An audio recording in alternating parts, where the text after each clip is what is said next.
Oh, is my prayer on there? Is it now? Oh, I haven't gotten up here and went, oh, this will make this up.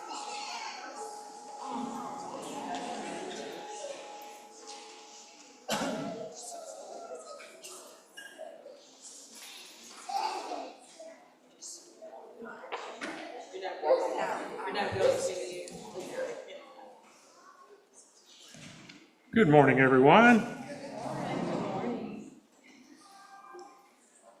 A couple of things before we begin this morning.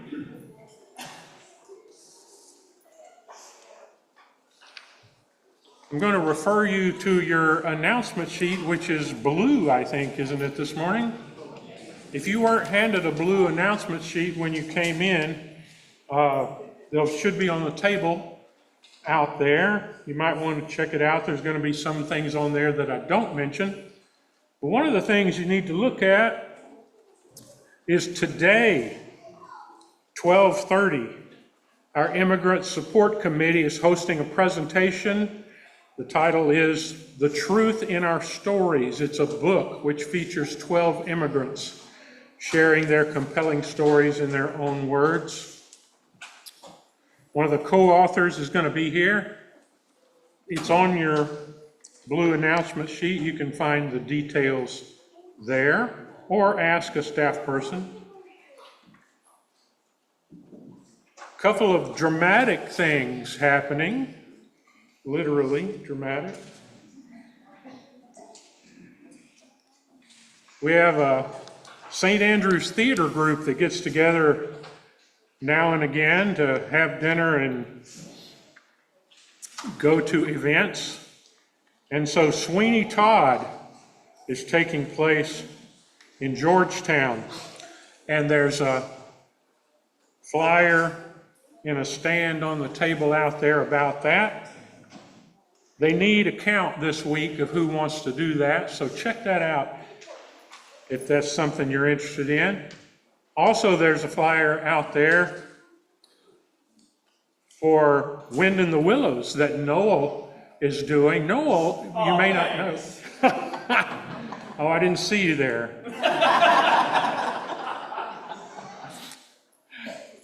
Noel travels the country doing one-person shows of his own creation.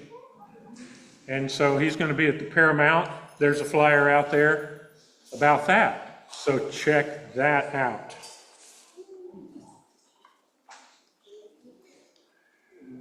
Carol, Babs, anything else? All righty. Well, let's begin our service.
Good morning, everyone. Good morning. We are so glad that you're here on this World Communion Sunday.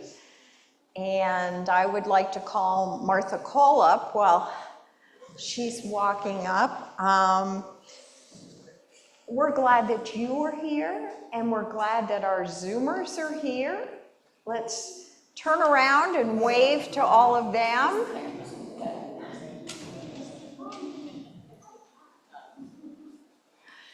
And we're glad for the YouTube people who we can't see. And if you're on YouTube, like and subscribe, please. It doesn't cost anything. I want to announce that there will be a St. Andrews 101 class on Tuesday night on Zoom that I screwed up and didn't get put in anything, but I will be sending out invitations to new people and visitors, new members and visitors, to give you the Zoom link for that. We're going to be talking about why are we Christian and why are we Presbyterian. It'll be a series of 2 classes. And with that, we have a new member today that we're really excited to introduce, Henry Hawthorne. Henry, where are you? There you are, come on up. And we give out our inclusive Bible to our new members. We are so pleased that Henry has joined the church, and he's been very involved in our food pantry, and we're blessed to have him. Welcome. Thank you, sister.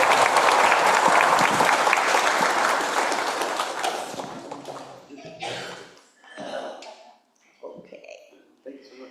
Let's come together in community.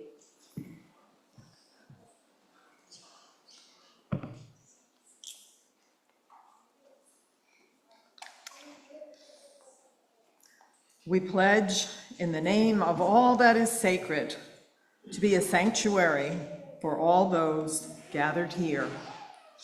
May this be a safe space for every age, gender, class, ability, sexual orientation, race, and belief. May we affirm what we have in common and celebrate our differences. May we speak our truth in love and also listen with respect. May this gathering be an oasis from the storm for all gathered here. May this be a time of healing and joy. Let us gather as a reverent, grateful community. Please rise as you're able.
Good morning.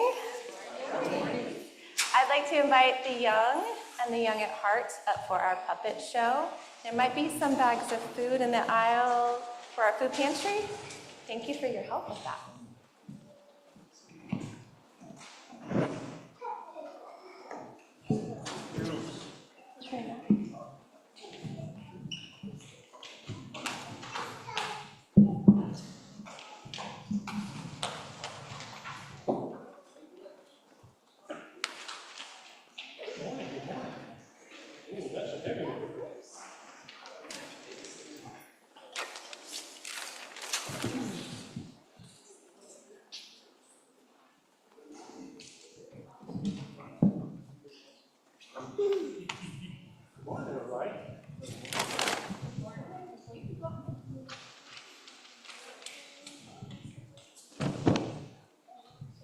Now check my balance. Okay. Okay.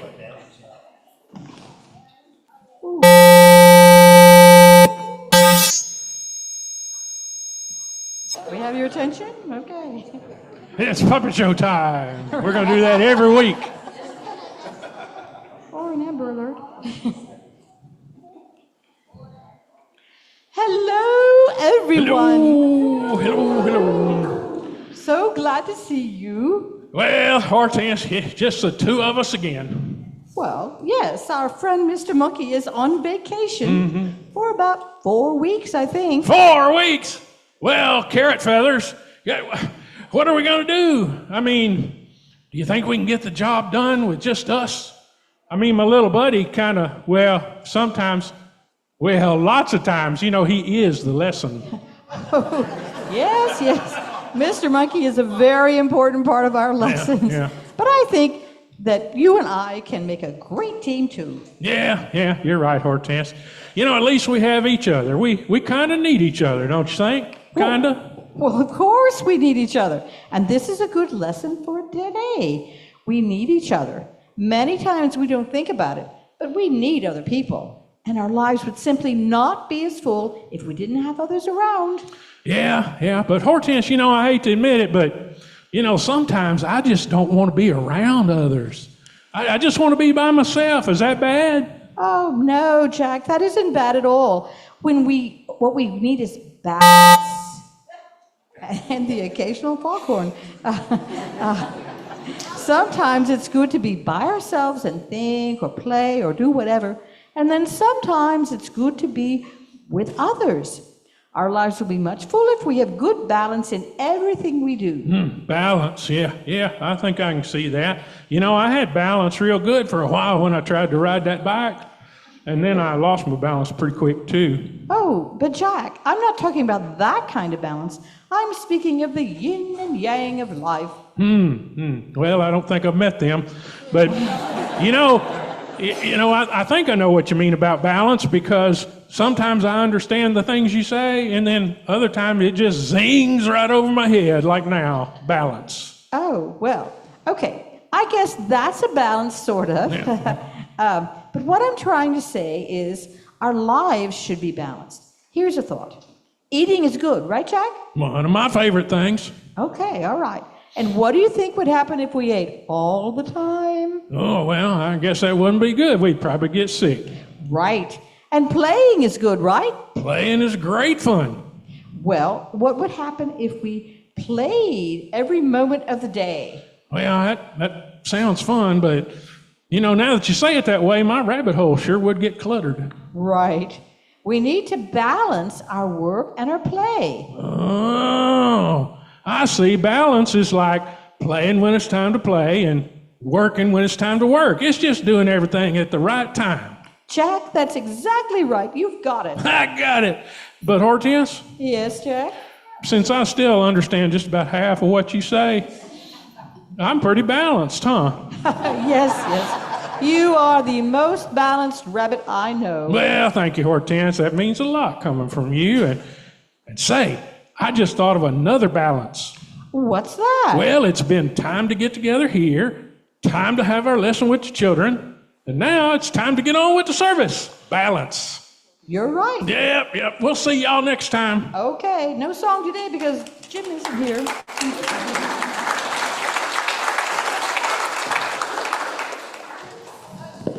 My young friends, we actually have something really special today.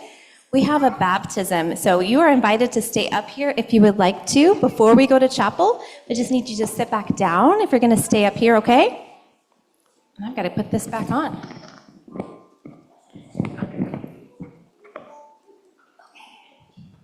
Okay, wonderful. All right, parents, come on up, and Babs. Okay, let's make some room for Come on, Paul. Yeah. We'll make room. Okay. All right, we can see you. That's good. Okay. One of the most beautiful things we do in church is to baptize our young friends. The sacrament of baptism is a rite in the Christian church that is full and overflowing with love and grace. It's rich with the meanings of rebirth and renewal. And when we baptize an infant, we are declaring our promise to love them, to get to know them by name, to celebrate the unique person they are in this world, and to guide them on that path of love, to promise to be family with them. Yes, yes, I'm so excited.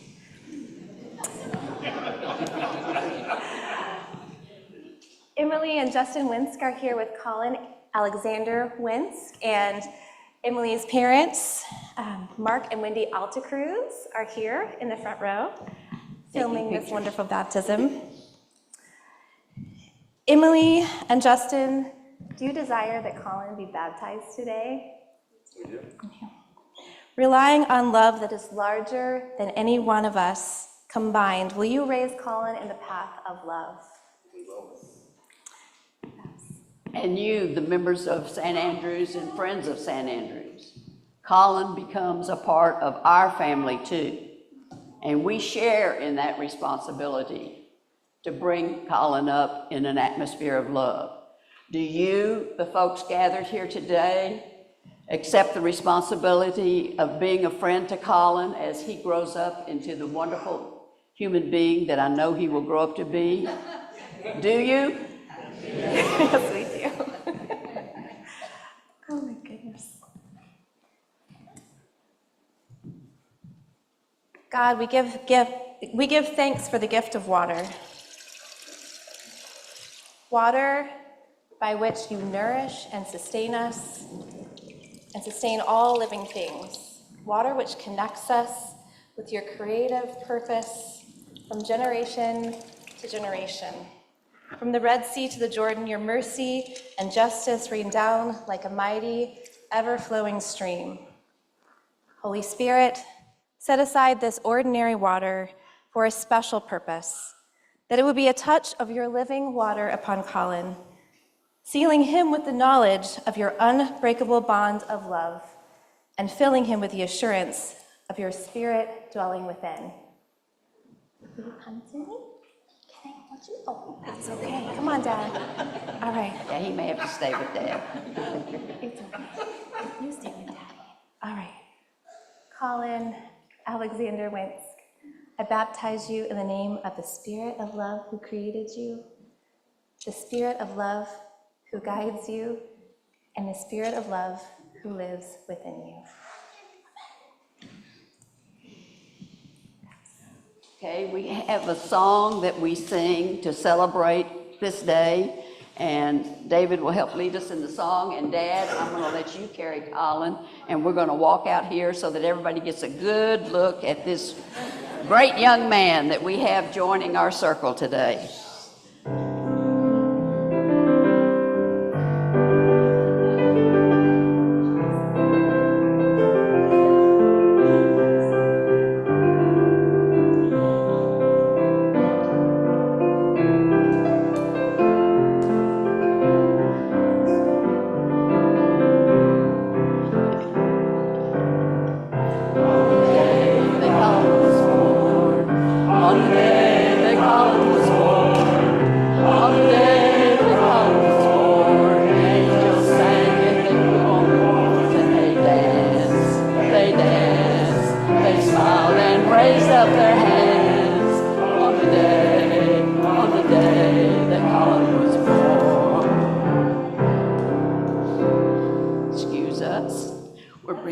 Let's welcome Colin and Emily and Justin into our family.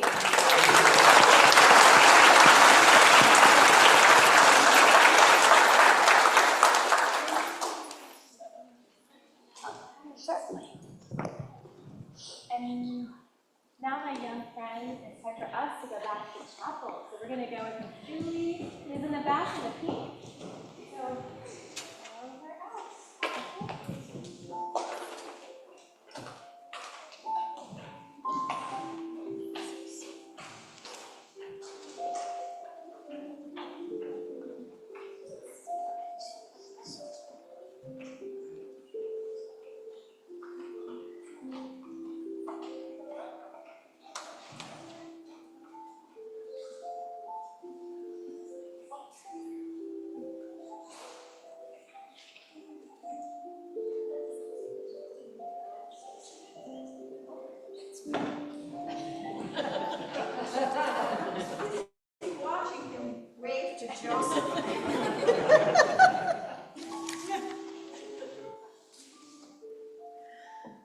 Let's take a deep breath and come together and center ourselves.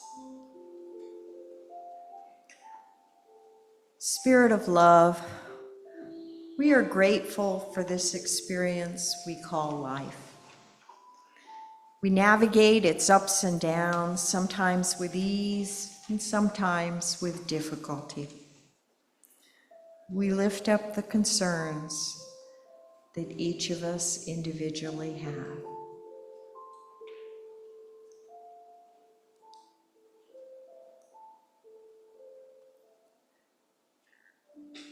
We also lift up corporate concerns, prayers for Nancy, recovering from surgery.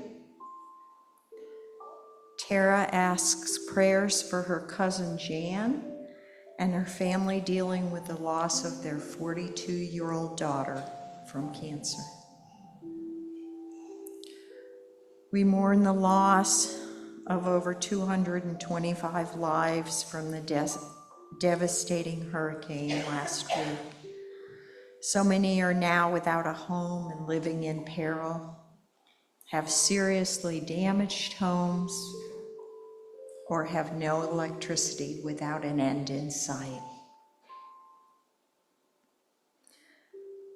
May all who are suffering be comforted by a peace within and helped by those around them. We ask this in the many names of love. Amen.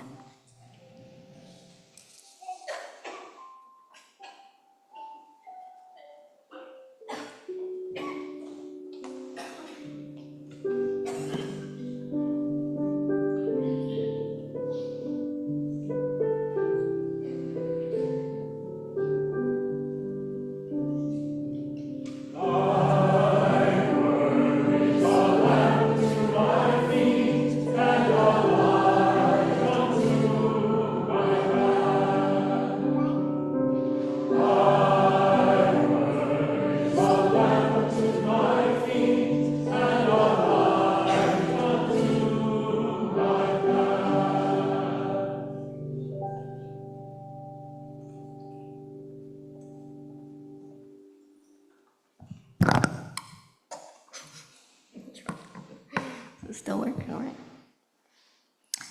Today's reading comes from the book of Luke 21:15.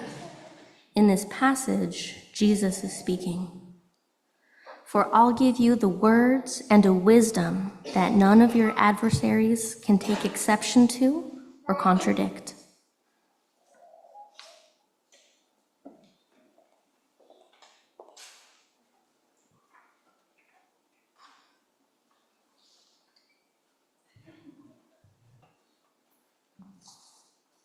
Good morning, St. Andrews. Good morning. It is always a pleasure to be here. I haven't been here in a while and had a good time at 8 o'clock. I had a good time. I don't know if everybody else had a good time, but I had a good time.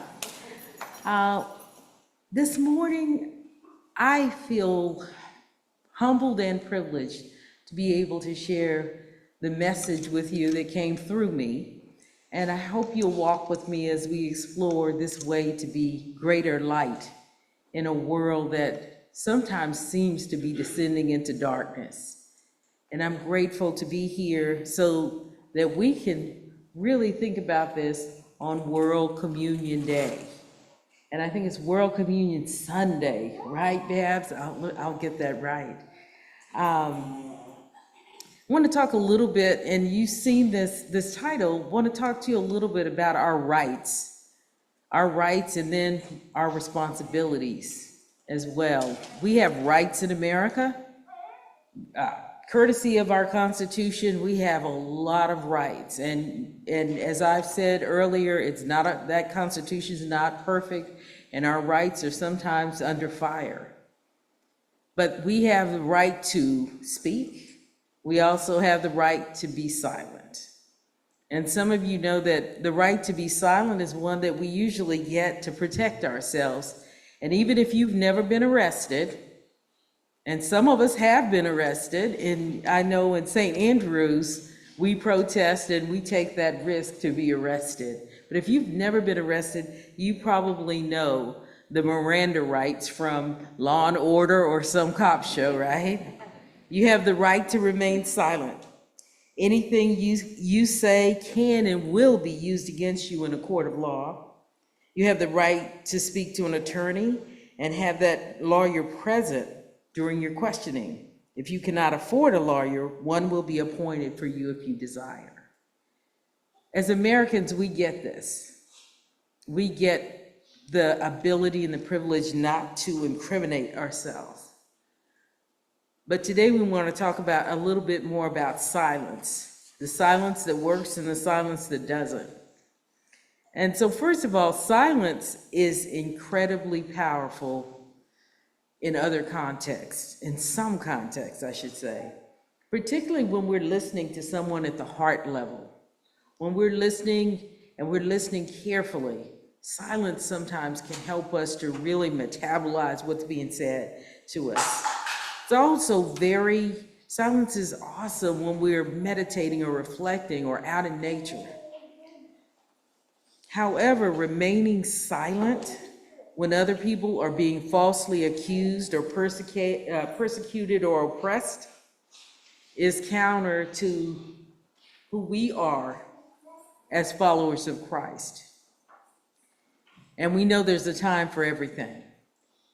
We live in a world right now where we know that a lot of people are being persecuted, people are being falsely accused, falsely labeled.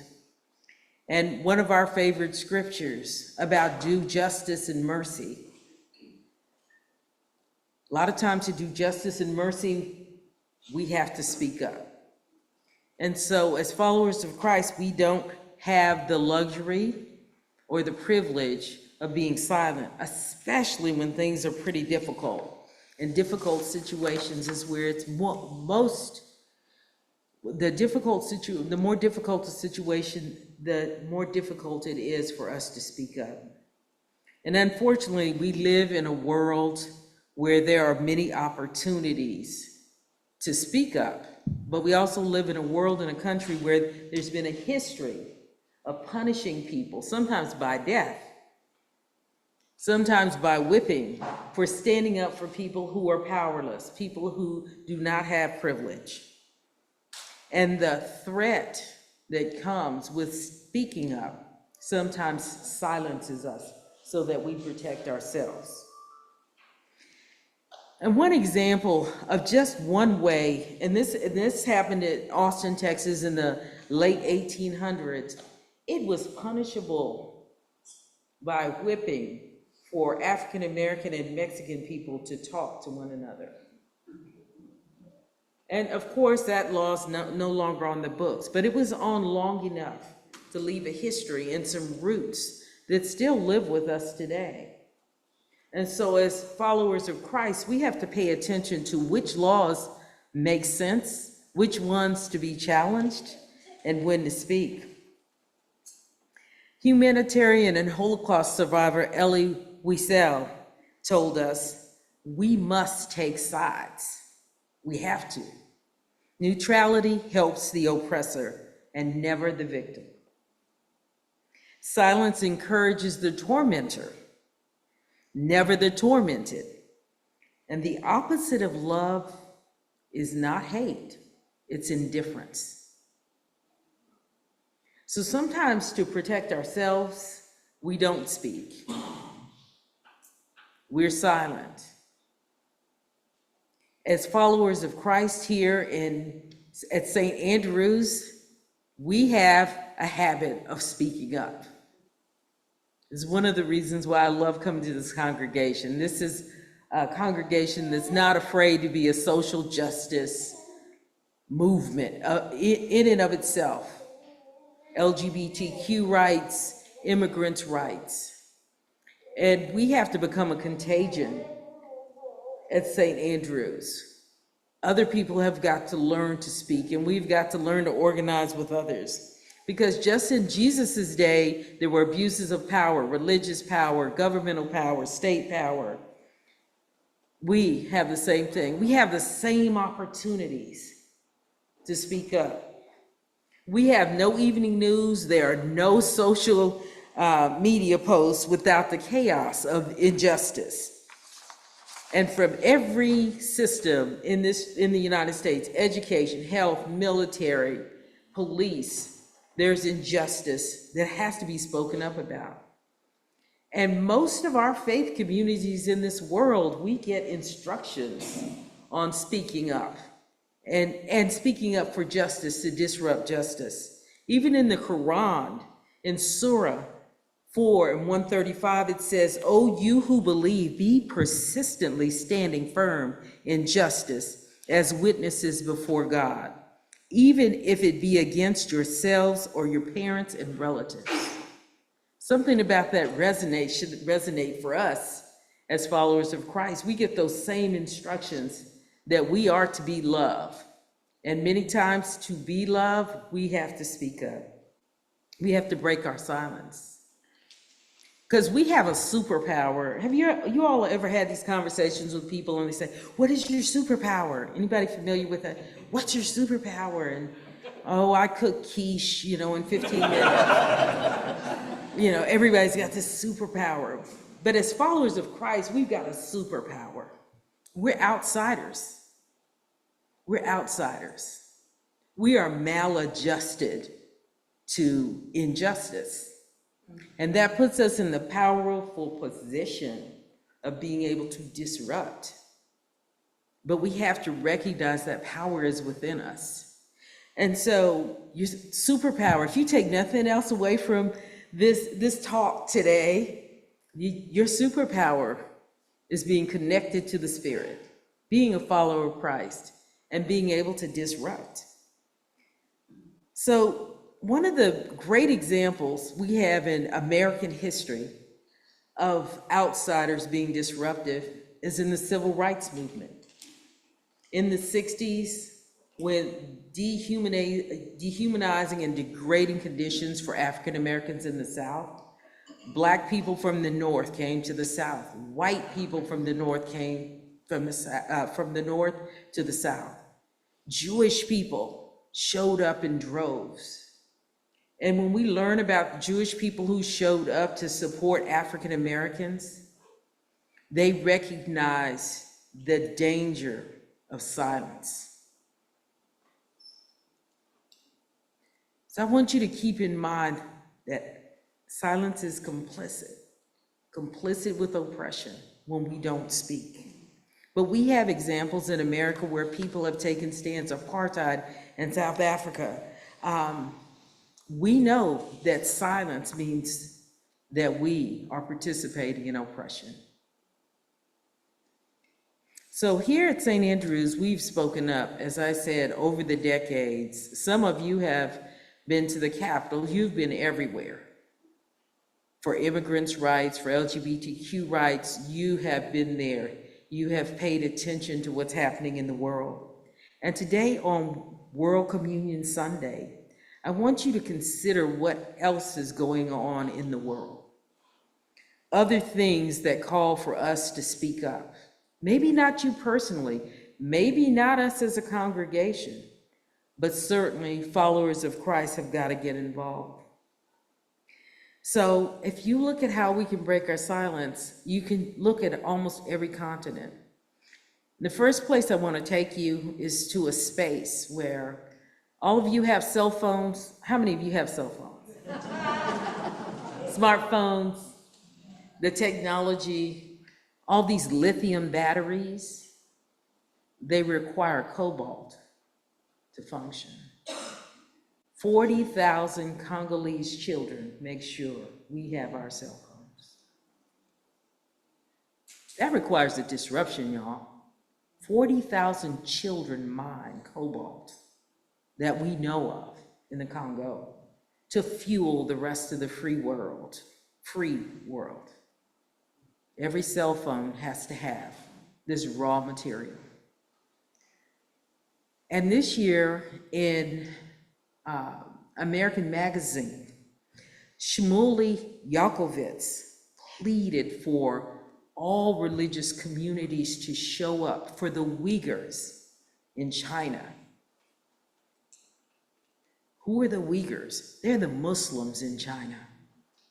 And they are being destroyed, they're being exploited, they're being systematically exterminated, silently and quietly, while we're caught up in the madness of our elections and all of the drama, the Facebook drama, the Instagram drama. People are being exterminated during our lifetime. In a few years, somebody may look back and say, what were y'all doing when the Uyghurs were being exterminated? How were you speaking out? How were you using your platforms? It's hard to speak out about what you don't know. And so I'm grateful to Mr. Yankovic for making this known, and he continues to write and talk about all faith communities coming together to stop the madness in China. And I don't need to tell you that Gaza is aflame and Lebanon is on fire as well these days. We have a metastasizing war, and no one seems to be able to stop it. And hundreds of thousands of children, both Palestinian and Jewish, are being killed. And we're stuck. Some of us as followers of Christ have spoken out, and some of us have just gone to silent because there's the fear. The Biden administration is repealing a great program they had for migrants, a 2-year parole program for Haitians, Venezuelans, and Cubans. And they decided, you know what? You all are going to have to find a different path. So the program was suspended. And so we have hundreds of thousands of people who are fleeing terrible conditions. And our country has told them, there are other paths. You're just going to have to find them after inviting people to apply and come here. So we've got a lot of ways that we need to show up.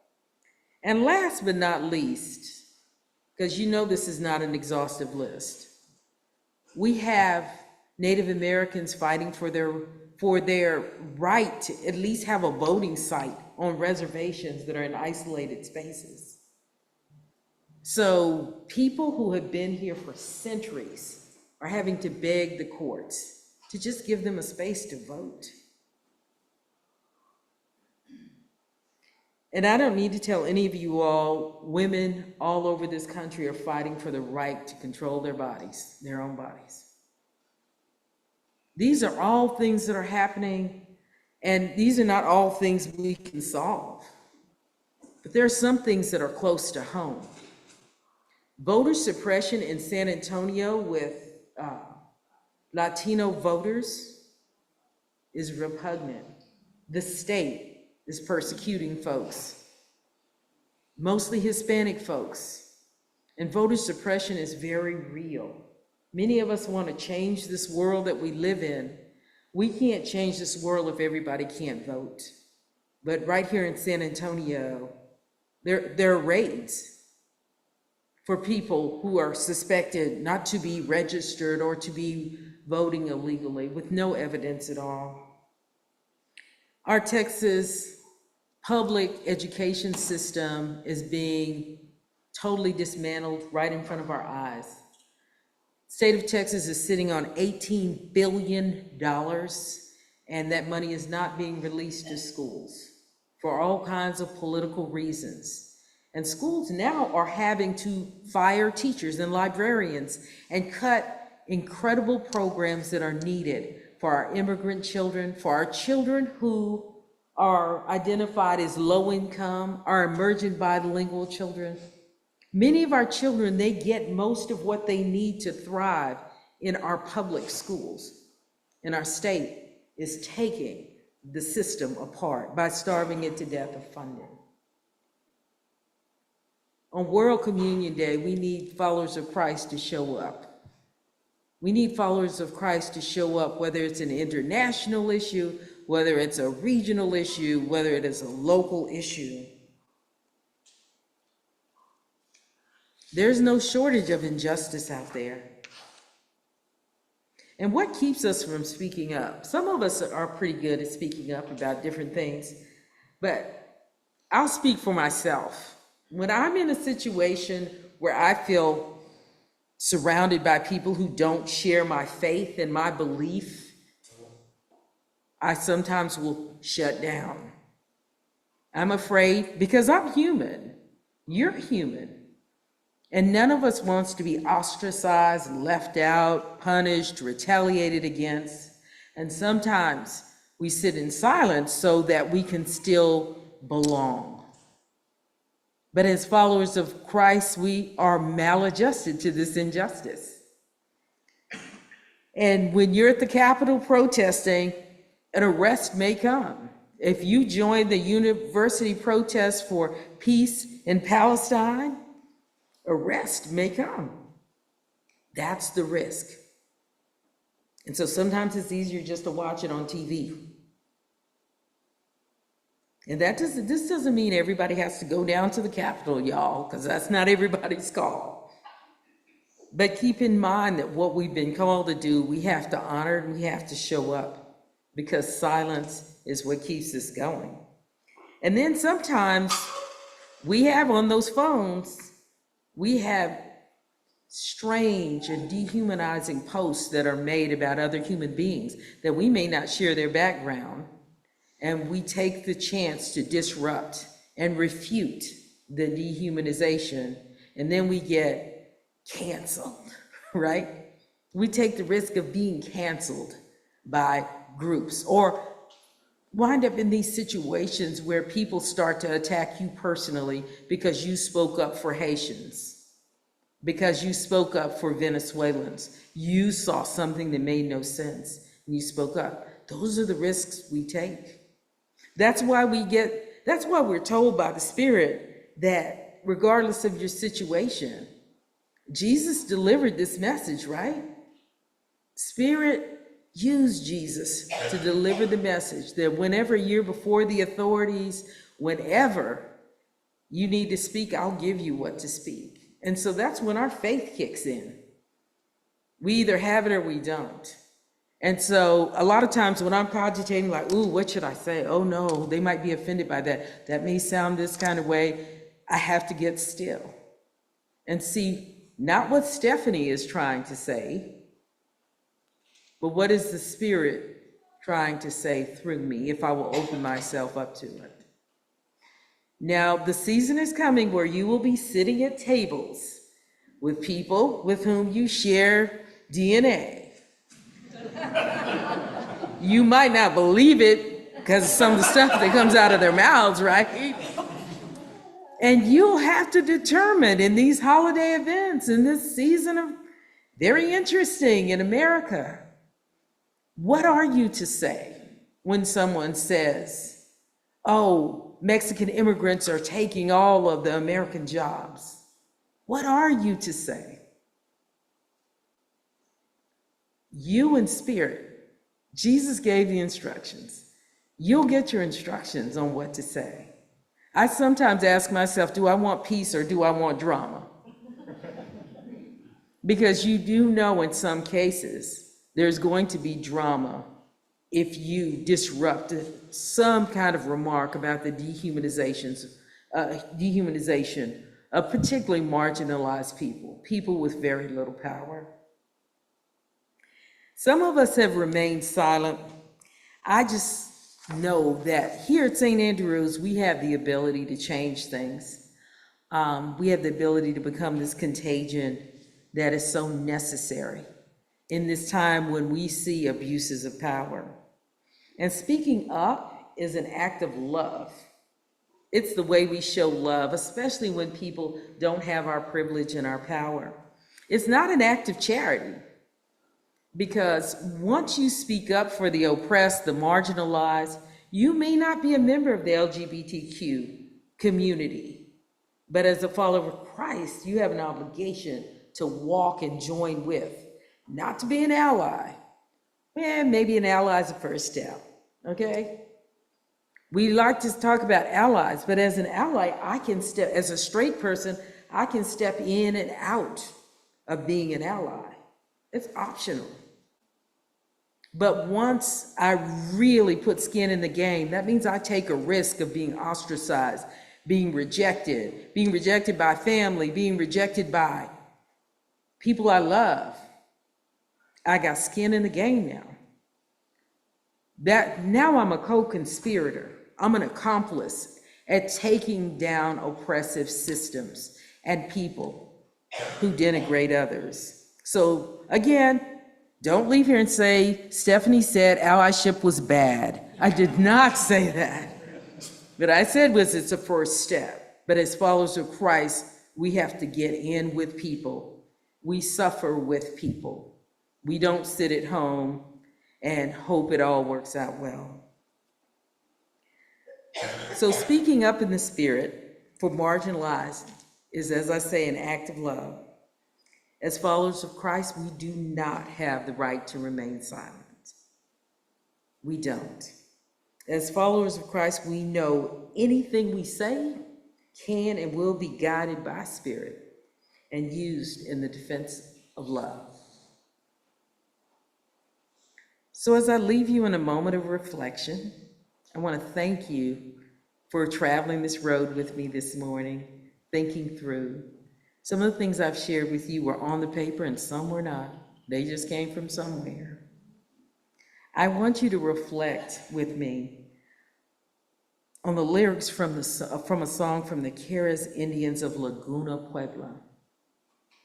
I add my breath to your breath, that our days may be long on the earth, that the days of our people may be long, that we may be one person, that we may finish our roads together.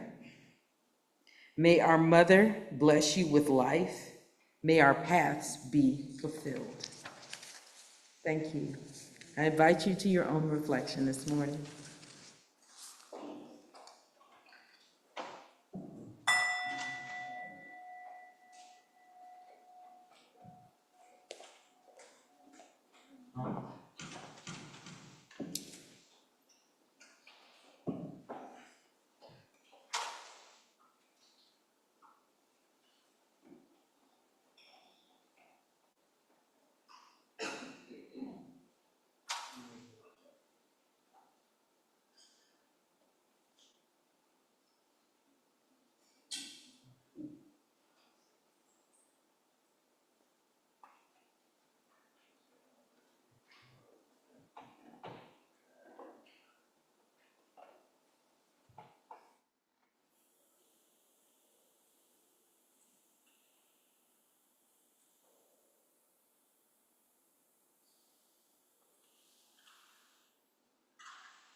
Just wanted to give a quick intro to our stewardship video.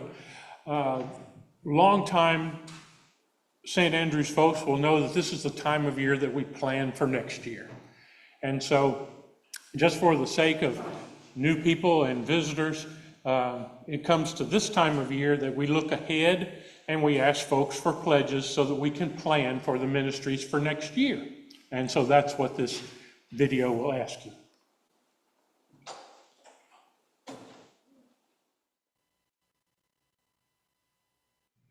Hello, St. Andrews. I'm Reagan Davis, and this is Jeremy Hicks. Today begins the third week of Pledge Drive for 2025 and our annual focus on stewardship. Already, many members and friends, both in person and virtual, have begun or continued walking the walk together by making generous pledges as well as volunteering. Thank you for sharing your time and treasure. On September 22nd, you got a look at St. Andrew's Agape Committee structure and the artist group where we celebrate the source of our creativity. On this World Communion Sunday, we acknowledge that we can provide more effective outreach when we take care of the roots of our community. This is the job of the Guardian Group committees: admin and personnel, building and grounds, finance, and safety. They are the roots of this church, which allow the body of the church to bear fruit in the form of connection, outreach, and activism. I currently serve on the Finance Committee, but I started attending St. Andrews back in the late 80s and have so many great memories growing up here, from youth group activities like trips to Mo Ranch to attending just about every Christmas Eve service over the past 35 years. I now live in Pflugerville with my wife, Rachel, and our two amazing kids, Porter and Carson. And I'm so excited they have an opportunity to also grow up in such a loving and generous environment.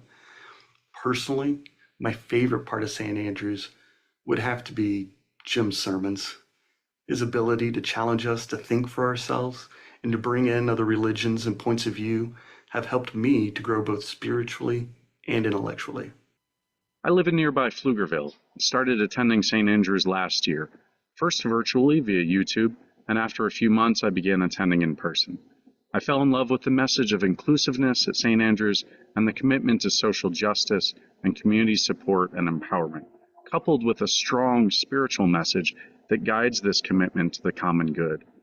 Now I serve on the Buildings and Grounds Committee, and I'm grateful to share my path with many wonderful and caring people here at the church. We're so grateful to be a part of this church family and to see it growing. We want it to have a bright future, spreading universal love and justice. So, wherever you are, we invite you to make a pledge by November 17th to financially support the day-to-day operations of this unique church. When you're ready to pledge, you can find pledge cards at the pledge display in the foyer, or you can pledge online at the church website, staopen.org. We're honored to be taking care of St. Andrew's roots, and we look forward to walking the walk together with all of you. Thank you. Thank you.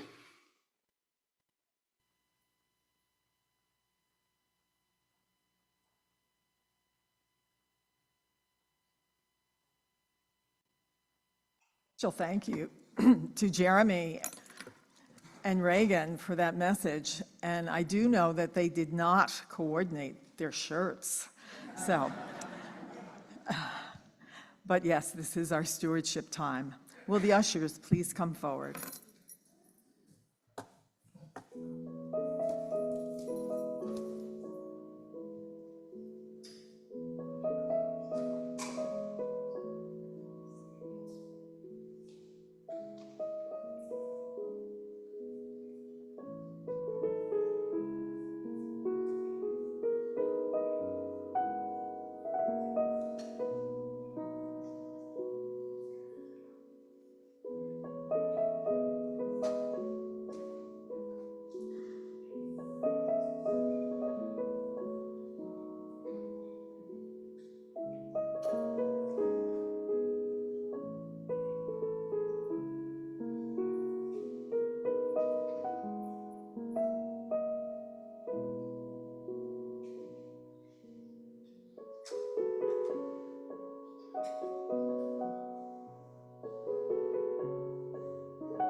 On this World Communion Sunday, we share this with folks all over the world, and it's a time in which our one human family can come together as one in celebrating that gift of love that we've all been given. Stephanie alluded to that family where we share DNA that we gather around the table with sometimes, and we're not sure we share DNA with them. But table is a very important part of most of our lives. I know growing up as a kid, the only time our family ever got together was at the dinner table or working a jigsaw puzzle together. But the dinner table was the one time you could count on that the whole family would be there and be able to share things together. And so today, we want to share in this celebration of the fact that we really are one human family. And today we have the capabilities of knowing what's going on all over the world in our family. And we also have the calling to respond to what we hear that's going on, that we know is not right. And Jesus taught us a lot of that, helped us to see a lot of that. And before his death, he gathered with his disciples. And now this is not the way everybody is celebrating World Communion Sunday, but it's the way we celebrate as a Christian church, that Jesus gathered with his disciples, and he wanted to give them something to remember him by. And he didn't mean remember him. He really wanted them to remember what he had tried to teach them, what the tools were that could make this a better world for all of us. And so after the meal, Jesus took bread, and this probably resembles more of what their bread might have looked like because they had unleavened bread. And he took that bread and he broke it and he offered it to them, saying, "Take and eat. This represents," he said, "this represents my body." And I think what he was talking about is he's talking about the body of wisdom that he had been trying to give to them the whole time that he was on his mission. Take and eat. And every time you do this, remember. In the same manner, he took the cup from the table. For them, it was wine, because that was a staple. Water was not exactly always safe to drink, but wine was. For us, we use grape juice, because for us, living where we live, water is a safe thing. But he offered them the cup, saying, "This represents my life force, what makes me get up every day and do the things that I do, and that life force is love." So every time that you eat of this bread and drink of this cup, remember all the saints that have gone before you, all the shoulders that we are standing on. Remember love. And this table is not a St. Andrew's table. It's not a Christian table. It is a table for the world. And so all are welcomed to partake. We also have candle lighting in the back. And I would ask for our servers to please come forward at this time.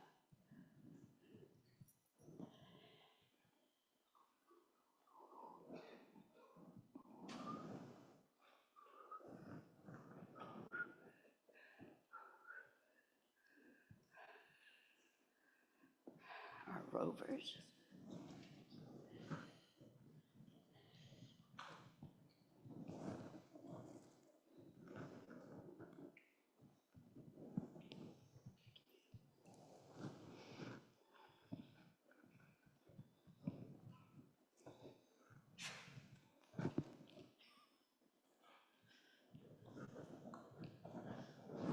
All are welcome. The rovers will serve those who can't come forward, and for the rest of you, please come forward.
share it with the whole world as we go out and say.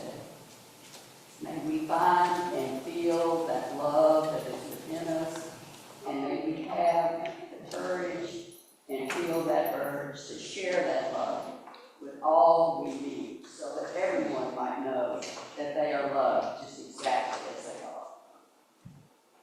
We lift this prayer up to you in all your many precious names. Amen. Please rise as you're able.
We are so thankful to have Dr. Stephanie Hawley with us here this morning, bringing us a message about using our voices. I want to remind you all at 12:30, Justice for Our Neighbors is going to be giving a presentation called The Truth in Our Stories, Real Stories from Immigrants to the U.S. And next week, we have our first intergenerational drum circle led by these two folks. That's going to happen during the Sunday school hour. It's for everybody, kids, everybody, not just kids, are included. So come to that, bring drums if you have them. We're going to have fun. All right. Let us not be led by fear, but by love. Let us speak out of the silence and break its power over the world, adding our voices to the chorus, singing a more beautiful world into being. And let us do this in the power of the love that birthed us into this world, the love that guides us, and the love that lives within us. Let us go in peace to love the world. Amen.